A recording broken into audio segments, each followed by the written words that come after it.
അങ്ങനെ ഹീറോ തിരിച്ച് വീട്ടിൽ വന്ന് എല്ലാവർക്കും ഗിഫ്റ്റ് കൊടുത്തതിന് പാതി പാതിയാക്കി. പാതി പാതി ഗിഫ്റ്റ്, അതെ, എല്ലാവർക്കും ഓരോന്ന് ബോക്സിൽ ഓരോന്ന് ഗിഫ്റ്റ്. എല്ലാവർക്കും ഭയങ്കര ഹാപ്പിയാണ്. ഗിഫ്റ്റ് ഒരുപാടൊക്കെ ഇഷ്ടപ്പെട്ടുമായിരുന്നു. അങ്ങനെ ജങ്കുക്ക് പറയാൻ തുടങ്ങി, ഹലോ, ആ ഓക്കെ ഓക്കെ. ജങ്കുക്ക് കേപ്പപ്പ് ആയിട്ടില്ല, അത് ഹീറോയ്ക്ക് അറിഞ്ഞായിരുന്നു. എല്ലാ ആർമീസ് ഈസ് മൈ വൈഫ്, എല്ലാവർക്കും എൻട്രി കൊടുത്ത്. അങ്ങനെ എല്ലാവരും പറയും, വാ ക്യൂട്ടായിട്ടുണ്ടല്ലേ. ഹീറോയിനെ ഇങ്ങനെ ക്ലോസ് ആയിട്ട് ഫോട്ടോ എല്ലാം എടുക്കാമായിരുന്നു. ഹീറോയി പാട്ട്, ജങ്കുക്ക് പാട്ടെല്ലാം ഇങ്ങനെ ഹീറോയ്ക്ക് BTS മെമ്പർ എങ്ങനെയായിട്ട് അതിലായിരുന്നു മെമ്പേഴ്സ്. ബാക്കി മെമ്പേഴ്സിനോട് 6 പേരോട് ഹീറോയി സംസാരിച്ച് അങ്ങനെ ജസ്റ്റ് എല്ലാവരും കൂടെ നല്ല ജോലിയായിട്ട് സംസാരിക്കുകയാണ്. ഹീറോയി ബേബിനെ കാര്യങ്ങൾ ചെയ്ത് തുടങ്ങി. അങ്ങനെ ഹീറോയി ഡേയ്സ് പോകുന്ന ഹീറോയി കമ്പനി ജോലിയെല്ലാം നന്നായിട്ട് ചെയ്യും.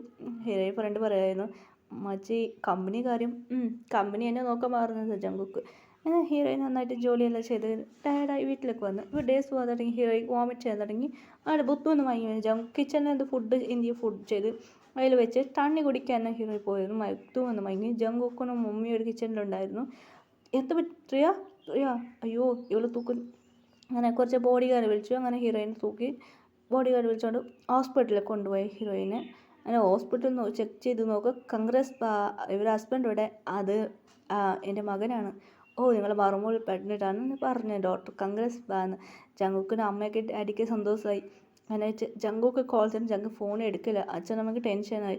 നിങ്ങൾ വിളിക്ക്, ഹലോ ഹലോ ജങ്കുക്ക് എവിടെയാണെടാ? ഞാനിപ്പോൾ ഇവിടെ കമ്പനിയിലുള്ളത് മോം. നീ ഹോസ്പിറ്റൽ വാടാ ജങ്കുക്ക് എന്ന് വിളിച്ചു.